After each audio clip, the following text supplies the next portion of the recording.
How do I look, John?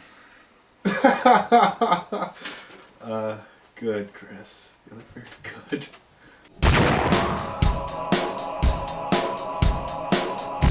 What to Expect When You're Expecting is a movie that is clearly not in our demographic at all. This isn't the movie that people like us go and see in droves. But my buddy Flickpick is here. You guys probably know him. If you don't know him, he does Blu-ray videos. They're great. You should really check him out. I mean, like, he's probably, in my opinion, the best Blu-ray guy. And I'm not just saying that because he's sitting right next to me. It's true. Yes, he is. It's kind of like the New Year's Eve, Valentine's Day thing where it just goes from story to story to story. And it's just a whole bunch of people who are either adopting a kid or thinking about having a kid or they are pregnant. And it's like, you know, Cameron Diaz, Elizabeth Banks, Anna Kendrick, Jennifer Lopez. I don't think I'm missing anyone.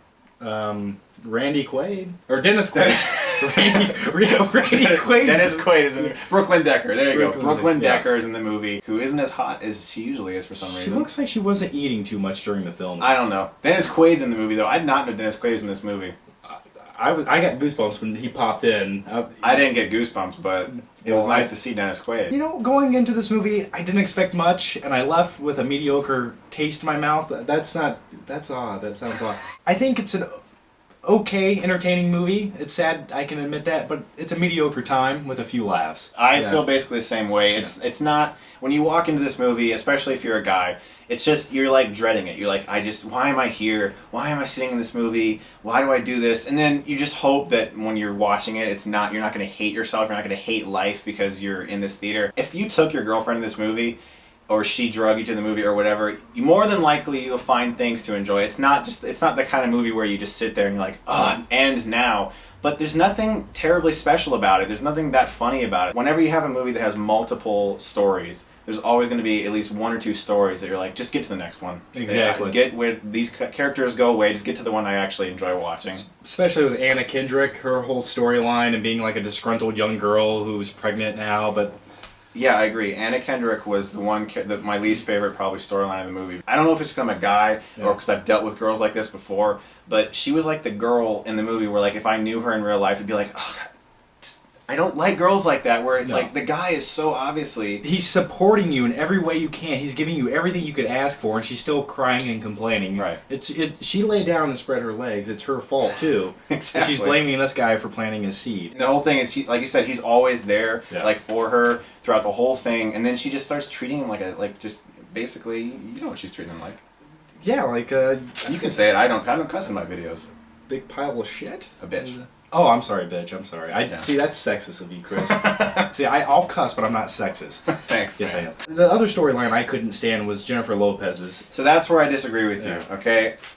I liked her, but that's probably just because I would love her to do many things to me. And so I have no problem watching her on screen doing just about anything. So I didn't mind her storyline. Speaking of doing things, Cameron Diaz, I think she either worked out, took steroids, she was very toned.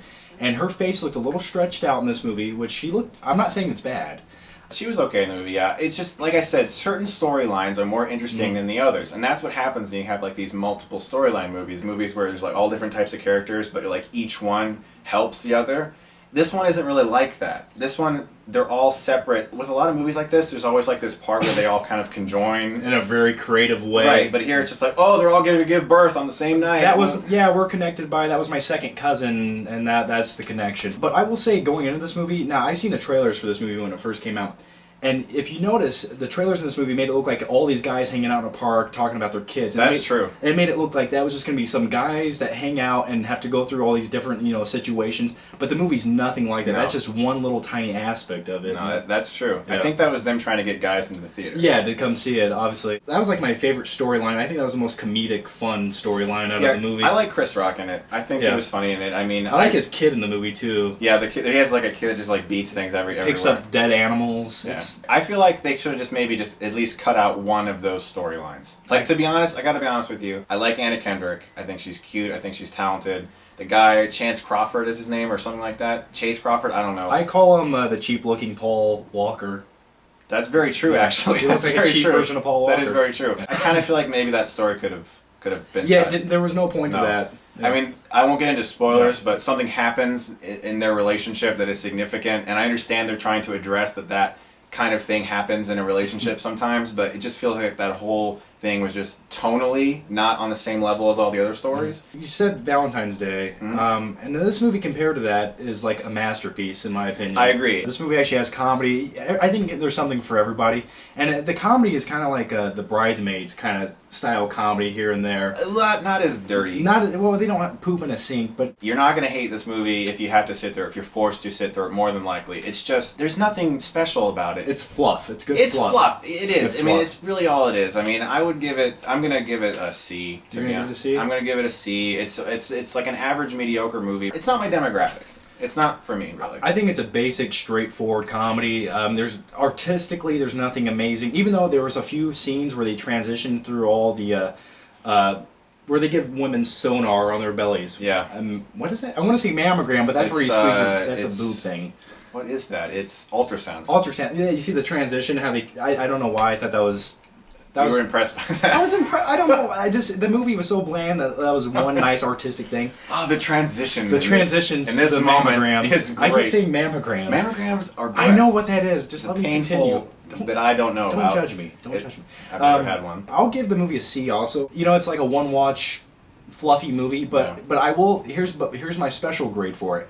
I'm going to give the movie a B on the chick flick Take Her to the Movie.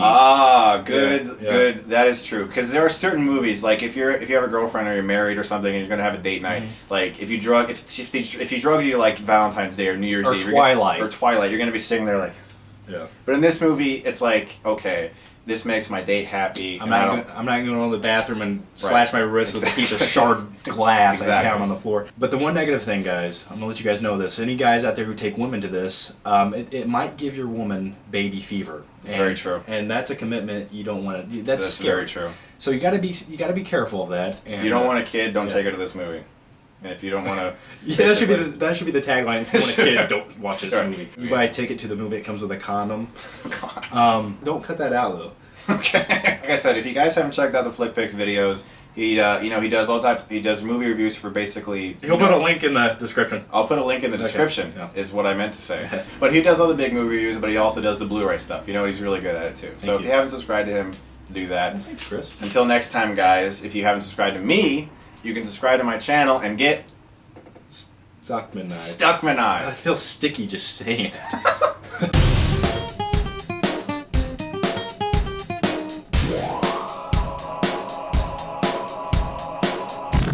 By the way, does he look big compared to me?